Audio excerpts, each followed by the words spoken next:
Hashem, today's Daf Yomi is Chullin Daf Mem Vav Chullin 46, and we're going to start on the bottom of 45b.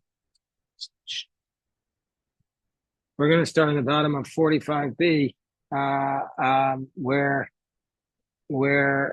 hold on one second. 1, 2, 3, 4, 5, 6 lines from the bottom.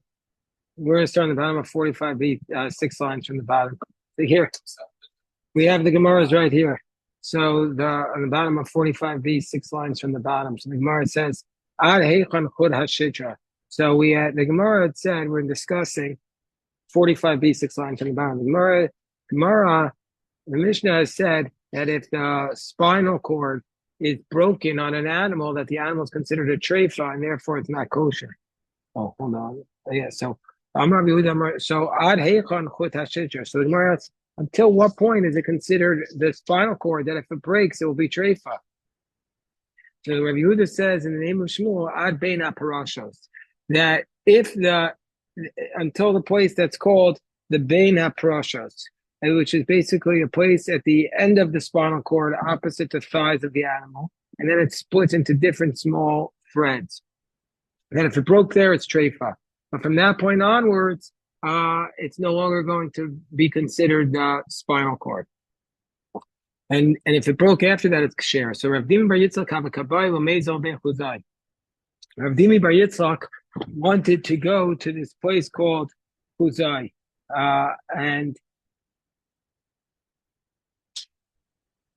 and also Kamed Rabbi Yehuda. So he came to Rabbi Yehuda, and Amrullah, he said to him, show me where this place, where that's called the Bein HaPrashos, and from that point on, if there's a break in the spinal cord, it's no longer a treifa, or it's a break, it's not a treifa. So Hecha, where is it? It says, go bring me a goat. This is what's called scientific experiments. It says, go bring me a goat, and I'll show it to you. I brought him a fat goat, but the goat was too fat. He said, this fat is this goat is too fat, so I can't tell. I can't tell because the spinal cord is buried into the animal. If the animal's too fat, you're not able to tell where the spinal cord is precisely. So I see like kochosh. So he brought him one that was very skinny, and we brought him a goat that was on a diet. Amalei bliton tefeh. He says no, its bones are sticking out too much. So I also can't see the spinal cord. So therefore, you have to bring me. It's hard to tell under those circumstances. So he says, I'll teach you what I heard from my teachers. This is what Shmuel said. That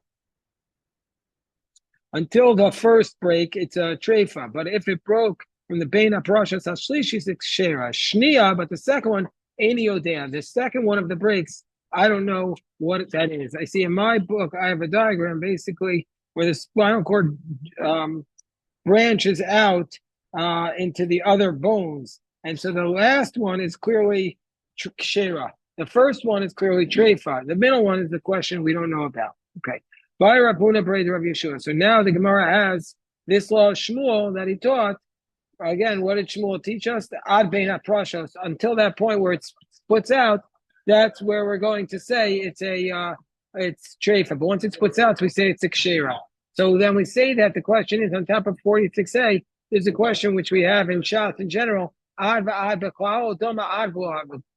a question which we have, remember, in Gemara and Brachos makes it famous. That the question is 26b. The question is, do we say up until them, including them, is kshera, or not including it is kshera? So that's going to be the question. And then Tim Somer Advo Adbafal, if you want to say not until including it, but including it is kshera. Pi parasha mao. What about the entrance that leads into this like split of the spinal cord? So by Rav Yirmiyah Imtim Somer Advaklau, and if you want to say that it includes the space where it splits, then we have another question. Parasha. So Parashas Atzma. What about the part that splits off itself? Is that considered a kshera or a treifa? Tashma means that even if you say we include the part where it starts to split and we include the mouth of it, what about the split off from the spinal cord? Is that going to be enough to a part where if that's broken, it makes it a treifa? So then the Gemara says, Tashma hafrasha. So then we have a proof. We're going to try and prove this parasha, this extension of the spinal cord that splits off, tidon kibasar. So the Brisa says that we look at it as though it is flesh that broke, and it's not like a spinal cord, and therefore wouldn't make a treifa. My love of parasha rishona ushniya. Doesn't it mean that this refers to even the first and the second one of the breaks in the spinal cords? Gemara says no. It only refers to the shlishis. It only refers to the third break, but we still don't know the halacha about the first and the second one. And but Ofa, Gemara says, okay, all this we assume is talking about an animal. What about by a fowl or a bird? So Rabbi Yanai Omer, Amata min agapayim, that the place where the spinal cord ends is underneath the wings. Until the place where it hits the wings, that's going to be considered the spinal cord. And underneath it, it's kosher. Rish Lakish Omer ad bein agapayim, opposite the wings. Amar Uava Kamina Kamei the Ben Pazi. I was once going in front of Ben Pazi. The Aisul Kamei Ofa. And Ben Pazi brought me a bird to check its spinal cord or a fowl, see if it was complete or broken. Ubadak ad bein agapayim, and he only checked up until between the wings. And so once he reached there, Shalchay Benesia the Kanva. Once he got to between the wings, he got a message from the Nasi, from the house of the Nasi, that he has to come because they needed him. So he didn't complete the search. Immediately get up. And I don't know why he didn't continue to check that area of the spinal cord. If you want to say because maybe you don't need to check more, or or because he had to give honor. So I don't know the halacha under that circumstance from him. So now up to the next part of the Mishnah. The next part of the Mishnah said if the liver was removed and there was nothing left, then it's considered a treifa, the liver of the animal. The liver, if you look at the diagram, the liver stands on the animal between the lungs and the stomach, which the different stomachs of the cow. So the Gemara says, but we have a contradiction between this Mishnah and the next, or in a later Mishnah on 54a, because you see it, Will? So our Mishnah says that if there's nothing left, it's treifa, but if there's any amount left, it's a kshera. But the next Mishnah says that if there's a little bit, our Mishnah says kshera. If there's any amount of the liver left, it's kosher. Even though it's not an olive-sized amount. But what about the Mishnah Nun Dalad? Then Mishnah Nun Dalad says as long as there's an olive-sized kshera, which means if it's just a minuscule amount, it's going to be treifa. So how do we deal with this contradiction? So Amarav, meaning to say, our Mishnah says that if there's any amount left, it's kshera. But the Mishnah in Nun Daled says only if there's an olive-sized amount that remains of the liver, it's kshera. So how do we deal with this? Amarav Yosef Okashi Harab Chia Harab Shimon Bar Rabbi. It's two different authors of these Mishnayos. The other Rabbi Chia Zarakle, because Rabbi Chia Zarakle, he threw away an animal that didn't have an olive-sized portion because according to him it was treifa. Rabbi Shimon Bar Rabbi matbilai. Not only would he not throw it away, he would use it as his chopped liver on Shabbos morning. He would dip in it, and he would eat from it because according to him it's kosher. The simanech, and how do you know not to distinguish who held which position? How do you know not to mix up who said which position? The Rabbi Chia would throw it away, and Rabbi Shimon would use it. The simanech ashirin mekamtzin. If you're wealthy, you're frugal. The rich are more frugal. So Rabbi Shimon Bar Rabbi was very wealthy. So Rabbi Chia threw it away. Rabbi Shimon Bar Rabbi was very wealthy. He used it, and so therefore he's of the position that as long as there's any amount left, you can use it, like our Mishnah here. There was a group of soldiers that they came to Pumpadisa. So Arku, Rabba, Rav Yosef. Rabba and Rav Yosef ran away from them because I don't know, maybe they were going to make them pay, or who knows what they were going to make. Pagabu Rabbi Zera. So when Rabbi Zera met them, Amru Arukai, you people are running away. Kazayisha Amru b'makom Mara. When they said that it needs this position, that it needs a kazayis, that if there's a kazayis left, it's not treifa. That's only when it's next to the gallbladder. Meaning to say that that's where the gallbladder and the liver are connected. But if it's just a different part of the liver, it's not going to work. No, meaning to say it's the place where the liver is attached to the animal itself. That's the place where there needs to be a kizayis, not next to the gallbladder. So Amar Papa Helkach Ba'inan Kizayis b'makom Mara Ba'inan Kizayis b'makom Shulchayis. So for this reason, we need both. We need a kizayis of the liver, both in the place where it's attached to the animal, and also in the place where it's attached to the gallbladder. By Rabbi Yirmiyah Mislaket Mahu. Let's say you have a kazayis, but only by combining it from different places. Or kiritzuar, let's say the gallbladder is misshaped. Let's say it's like a strip. What would be the law? By Rav Ashi, kazayis mirudad. Let's say it's let's say it is like I think it's like flattened out. Basically, let's say it's flattened out. What would be the law? So by Minei Rabbi Zermi Rabbi Ami Nidaldala Kaved. Let's say the liver was like just hanging on; it was mostly cut off. But it's Mu'ura Tarpeshe. Meaning to say it's connected here a little bit and here a little bit. What will be the law? So we say since it's a complete liver, it's kosher, or maybe we say since it's not fully connected, it's treifa. But ilaman damar makom mara ha'ika, ilaman damar makom shulchaya ha'ika. He says, I don't know really why. He says, I don't know any reason why it should be treifa. Of course, it's kosher because the one who says it in the place of the gallbladder, it is. The one who says in the place of the where it connects to the animal, well, it is also connected there. Because now we're dealing with the lungs, which is the most complicated part of the trephos. Hareya shenikfa. Let's say you have a lung that has a puncture in it, or it's missing. The Mishnah says it's trephos. Rav Shmuel Ravasi da Amri, that what's our Mishnah talking about? Karmei Lai, the upper membrane of the lung. That's the part. If there's a puncture of it, it's treifa. But Amri line, some say we're talking about the karmatitai, that the lower membrane.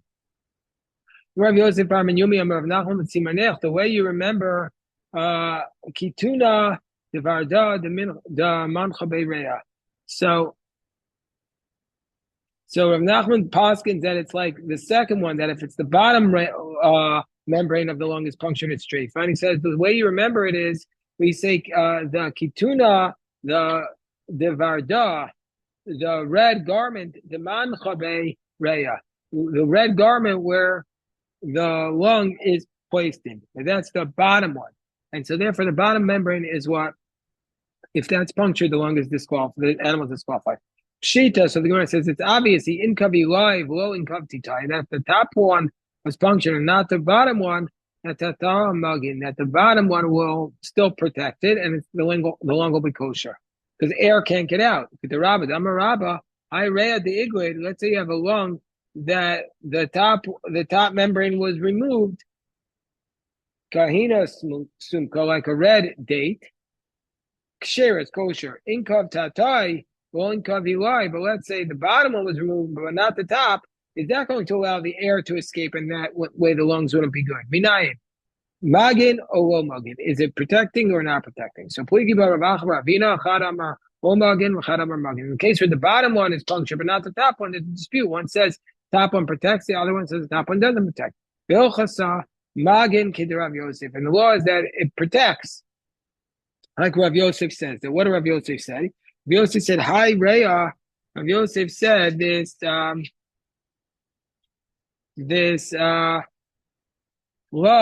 hi Reya, the avsha, this lung that when you blow it up, it lets out a noise like a balloon. You know, when you blow up a balloon and then you let it out, you see the air going out. So this lung, when you blow it up, it has like air escaping. If we know where the air is escaping, Godfa, we put a feather on it, or ruka, or some spit, or gila, or some straw, and we blow it up again.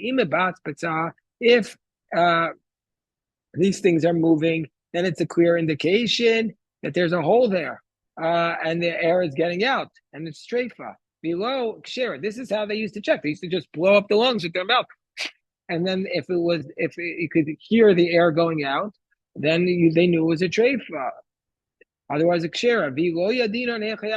If they didn't know where the air was blowing out, my sinan mitichota demaya pashuri. We bring a bucket with warm water, musvina begava, and we put the lung inside it and we check it.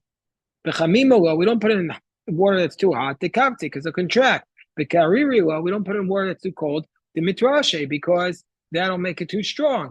We put it in warm water and we blow it up. If it's clear that the air is escaping, treifa, otherwise kshera. Tata inkiv, ilai lo inkiv. And because that's proof that the bottom one has a hole in it, but not the top, zika de beni, and that this air that's going out, this noise is coming from the air that's getting out from between the two membranes. You know what else you do this for? If you ever try to find, if you have a hole in if you have a flat tire and you want to find the hole in the tire, you know how you do it? You put it in a bucket. They put the tire in the bucket to find the hole. You can look that up on AI. Can you put your tire in? And that's how they did it with me many times. They put the tire in the bucket, in the barrel, to see where the hole is. It's just like checking the lungs to be if they're kosher. So the Gemara brings 4 teachings of Rava with respect to the disqualifications of the lung. Gufa, Amarava, High Reo de Iguid, this lungs, which the top membrane was removed, and it looks kahina sumka, and it looks like a red date. Ksher is kosher because it's only going to be disqualified when both membranes are moved. Amarava rea sheidima, a lung that turned red because it was wounded. Miktsasa, if part of it turned red, kshera. Kua, if the entire lung turned red, it's treifa. Amarle Ravino Rava miktsasa my time. And what's the reason if part of it turned red is a kosher? The hadra barya, because it's going to recover. Kua nami hadra barya. Even if the entire lung is red, it'll recover. It should be kosher. Miro Tanya, didn't we learn in the Brisa about the 8 shratzim of the Torah? Now you know how to strike them on Shabbos. If you strike them on Shabbos, you're chayiv, even if they don't have any blood that comes out of them. Ushar shkatzim miramasim, achi etimim dam. And the other animal shkatzim miramasim, you're only liable if they have blood that comes out. So too, it's just that we just say that their skin is turning red, but they're going to recover. And so too, in this case, we should say that by the lung that it got red, but it doesn't mean anything because it'll quickly return. And so it shouldn't be a treifa. If you say, don't compare it to the other animals on Torah, compare it to the Shmona Shratzim. And it's an indication that it's bleeding. It's an indication that the lung is not kosher. The Tanya, don't do that. You can't compare it because we said, the time or nitzrar hadam afapishalo yatsa, that if the blood gathered together, even though it didn't come out, nevertheless we're going to know that it's bloody. If you're going to say that there's blood there, then even if it's a portion of it should be disqualified. So we're saying we shouldn't draw this distinction between part of the lung or the whole lung. It's either kosher or not kosher. Let's say there's a lung which partially dried up, that's treifa. But kama, what's the amount that partially dried up? If you crush it if you scrape it with your fingernail and it falls off, that's going to be disqualified. Come on, Rabbi Yossi ben Amashulam, the Tanya Ezui Yavesha, what's considered dry? Shem Tinakev, that if you make a hole in it and it doesn't give out blood, that's considered, it's so dry, and it's therefore a treifa. Rabbi Yossi ben Amshul Omer Yevesha Kadesha Nefrachas B'tziporin. He says it's only if it's dry enough that it crumbles with your fingernail. Now, feel Tema Rabbanan, you could say, Gemara says no. That even if you want to say that, you could even say our Mishnah like the Rabbanan who say that it's enough that if you just make a hole, it doesn't produce blood. That's Gabi Ozim Bechor, the Kashal by Zika. That's only by the ear of a firstborn, where the air will come in and cause a problem, and Lo Hajabaria, and so therefore won't come back and recover. Of Orea, the Lo Kashal by Avira, the lungs where it's protected from the air, Hadrabaria, it's going to recover. Another law that Rava taught. Amarava, Hi Rea, the Kaima Gilde, this lung that has a lot of basically like little like pieces coming out. They look like scabs that is folded over in several places, and therefore it looks like the scab on the wound. Ukami, if they are black, chazusa, if they're black, or chazusa, or there are other colors, basically, like red or green, we're going to say they're kshera. Amar meimar mishmei derava ema kipim bebubai. You can't compare different scabs, meaning to say, when there's like a hole in one lug, and we don't know if it came before the shlita or not, or before it was punctured or not, you can't make another hole and then compare them to see if they're the same. And we'll just do one more line here. Amar Rava Hani Tarti Unyat. These two. You know what? We'll stop here. Stop here, Baruch Hashem. This is today's daf. Everybody should have a good day. Also.